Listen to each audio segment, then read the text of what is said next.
The dominant issue of this entire campaign has been jobs, jobs, jobs. We've heard it over and over again, and that is the very first subject that both of the candidates tore into in this debate. Over the last 30 months, we've seen 5 million jobs in the private sector created. The auto industry has come roaring back, and housing has begun to rise. They're suffering in this country. And we talk about evidence. Look at the evidence of the last 4 years. It's absolutely extraordinary. We've got 23 million people out of work. This is the fundamental claim. Barack Obama says he's created 5 million jobs. Mitt Romney says not so much. Let's look at the evidence and see what we can find. This is what the country looked like in 2009, Barack Obama's first full year in office. Every state that looks brown out here is a state where they were losing jobs at the time, some of them very badly. Look at Ohio over here, 10.6% unemployment. But gradually, over the next few years, we saw some jobs come on in education and in health care and in business services and retail. And now look where we are today. Every state that is lighter in color is where they're either no longer losing jobs or, in most cases, gaining jobs. Ohio, 7.2% unemployment now. That's better than the national average. The Bureau of Labor Statistics says to make that happen, we indeed had to create a lot of jobs. How many? By their count, 4.4 million so far, but here's what's not mentioned much.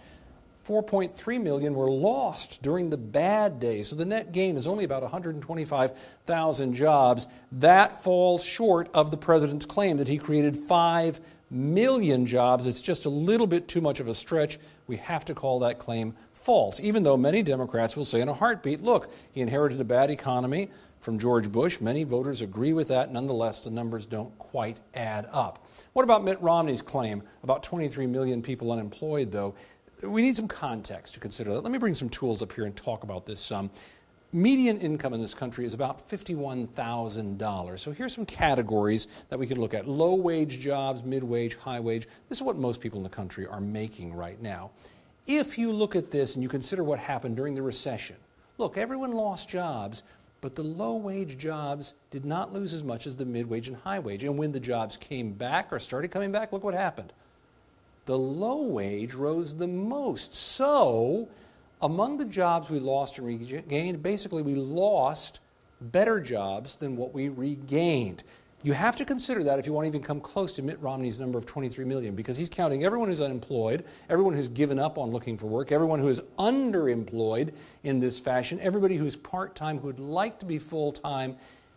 In all actuality, although that adds up to about 23 million, he's really doing the same thing Barack Obama did. He's stretching the numbers to the point of breaking, so that's false too. So let's just look at the overall question of real unemployment. Can Barack Obama be reelected with the numbers he's facing? It is a tough task. There's no question. Look at all the presidents who have been reelected since the 1950s and the unemployment rates at that time. Over there you have Dwight Eisenhower, 4.1%, Richard Nixon, 5.6%, Ronald Reagan, 7.5%. That was considered huge at the time. Bill Clinton, 5.1%, the second George Bush, 5.4%, and Barack Obama over here with a whopping 8.1% unemployment. This is the August numbers for all of these presidents before they were reelected. It's very difficult for any president to carry a weight like that into a reelection campaign. When Barack Obama was elected the first time, it was historic. If he's elected again, it will also be historic because no president has been elected with that kind of number, reelected, since Franklin Roosevelt in the 1930s, the waning days of the Great Depression.